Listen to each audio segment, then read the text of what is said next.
सगळे झाले, पब्लिकचे आले, कित कप्ताननी मला सगळेच झाले. आता काय मागच्या वर्षी बोलवलं होतं मनीष भाऊनी. माझा त्यांचा परिचय व्यावसायिक झाला, व्यावसायिक पुढे आला आणि माझं फार असं कमी जाणं होतं कुठे कार्यक्रमात आणि असं स्पीच देणं, कारण आम्ही व्यावसायिक लोक आहे. 9 ते 9, 9:30, 10 वाला दुकानला गेलो की दुकानातच राहतो. परंतु बिईंग ए पॅरेंट्स, जेव्हा आम्ही म्हणजे मला 2 मुलं आहे, मी त्यांना मोठे केले. माझी मुलगी IIT ला गेली, मुलगा आता UPSC करतोय. तर त्या जर्नीमध्ये मला असं काही वाटलं की कुठे माझी चूक झाली आणि ते कुठे करेक्ट घ्यायला पाहिजे. म्हणजे बिईंग ए पॅरेंट्स, आता जे स्वप्नजा घाटोळे मॅडम आहेत, त्यांनी हे फार मोठं मोटिवेशन तयार केलं. इथे एवढ्या लहानशा गावात त्यांनी हे धाडस केलं आणि इथे कॉन्व्हेंट चालू केलं आणि लोकांनी पण त्यांना भरभरून साथ दिला. त्यांची स्ट्रेंथ मला वाटतं 80 ते 90 स्टुडंट्स आहेत. आणि आताच एक काही पॅरेंट्स त्यांनी त्यांचं कौतुक केलं की बाजूच्या गावात एवढे चांगले उघडल्यानंतर तिची फीस कमी राहिल्यानंतरही आम्ही इथे दिलं. का बरं? कारण त्यांना क्वालिटी एज्युकेशन मिळत. आणि क्वालिटी एज्युकेशन म्हणजे काय की तुम्ही एक पहा, जेव्हा आपण घर बांधतो ही पायाभरणी आहे. इंजिनियर जो असतो ना, तो फक्त पायाभरणीच्या वेळेस जास्त चक्रा मारतो, त्याची उपस्थिती, त्याचं व्हिजिटिंग जास्त असतं. कारण जेव्हा माणसाची बिल्डिंग निर्माण होते, फिजिकल बिल्डिंग निर्माण होते, तर हे जे आहे KG1 KG2 up to 5th standard, ते पायाभरणी आहे. आणि ते पायाभरणी एक चांगल्या आर्किटेक्ट इंजिनियरच्या हातून जर घडली तर ती बिल्डिंग चांगली उभारी राहते, आपल्याला माहिती आहे. परंतु मला काय जाणवलं पॅरेंटिंग मध्ये की आपण फक्त शाळेवर सोपवून देतो. मुलांची फीस भरली, मुलं शाळेत पाठवून दिले, ड्रेस त्यांना चांगले करून, मग ते टीचर तयार केले. तसं नाही. शाळा बुद्धी देईल आणि संस्कार मिळतील घरात. जर तुम्ही, आणि घरातही 2 आहेत, आई आणि वडील. त्याच्यातही वडील म्हणतात ते आईचं काम आहे. बाबा केव्हा लक्ष देतात? 10वीत डायरेक्ट. काय रे, अभ्यास झाला का? किती झाला? अरे त्याची पायाभरणीच्या टाइमला तुम्ही नव्हतेच ना. 1ली 2री त्याला काय शिकवावं लागतं? त्याला तेव्हाच शिकवावं लागतं. 4थ्या 5व्या वर्गातच पर्यंतच त्याला शिकवावं लागतं. त्याच्यानंतर शिकवायची गरज नाहीये. त्याला त्या स्पर्धेमध्ये जर तुम्ही टाकून दिलं, त्या रेसमध्ये जर तुम्ही टाकून दिलं, त्याच्यानंतर त्याला सांगायची गरज नाही की तुला यावेळी अभ्यासाला बसायचा, केव्हा उठायचा, केव्हा जायचा आहे, कोणत्या परीक्षा द्यायच्या, कोणत्या स्कॉलरशिपच्या परीक्षा द्यायच्या तुम्हाला. परंतु त्याला शेवटपर्यंत मोटिवेशन द्यायचंच आहे. तुम्हाला एक उदाहरण सांगतो मी की श्रीकृष्ण हा आणि अर्जुनाचा अनन्य साधारण देव म्हणजे श्रीकृष्ण. त्याचा सखाही होता, मित्रही होता आणि दैवी होता. त्याच्यासोबत नेहमी राहण्याचे श्रीकृष्ण, नेहमी अर्जुन सोबत राहायचे. म्हणजे श्रीकृष्ण देव आणि हनुमानजी बजरंगबली यांच्यासोबत नेहमी राम राहायचे. त्यांच्या छाती फाडून त्यांनी दाखवलं तेव्हा राम होता. त्यांच्यासाठी काहीच अशक्य नव्हतं, अर्जुनासाठी काहीच अशक्य नव्हतं. म्हणजे पूर्ण विश्वातला सगळ्यात सर्वश्रेष्ठ धनुर्धर होता. परंतु जेव्हा महाभारताचं युद्ध चालू झालं तेव्हा त्यानं ठेवून दिले. तो इमोशनल झाला. माझे नातेवाईक आहे, माझे भाऊ आहे, मी कसं करू? त्याला मोटिवेशन दिलं. कोणी दिलं? देवानं. विदाऊट मोटिवेशन तो लढू शकला नाही. हनुमंताला जेव्हा लंका पार करायची होती, एवढा महान योद्धा, बलशाली, जेव्हा तो समुद्र पाहून थबकला, तेव्हा त्यांना पण मोटिवेशन दिलं.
असेल आपण 4थ्या वर्गात होतो सर, मॅथ्स मध्ये कंचे भागे बेहू म्हणून एक नियम आहे.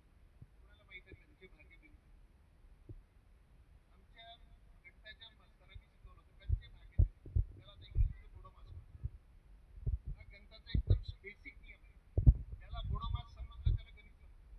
फटाफट फटाफट शिकवेल, फटाफट फटाफट पूर्ण प्रमेय सोडून टाकेल. तर त्याला बोडोमास समजलं नाही. कंचे भागे बेहू म्हणजे पहिले कंस, नंतर भाग, नंतर गुणाकार, नंतर बेरीज, नंतर वजाबाकी. म्हणजे साधारण नियम आहे टीचिंगचा की त्याला एकदम बेसिक जे नियम आहे जोपर्यंत या मुलांना तुम्ही शिकवणार नाही, त्यांचा पायाभरणी बरोबर करणार नाही, पुढे त्यांना चांगले मार्क्स भेटणार. Wish you all the best wishes.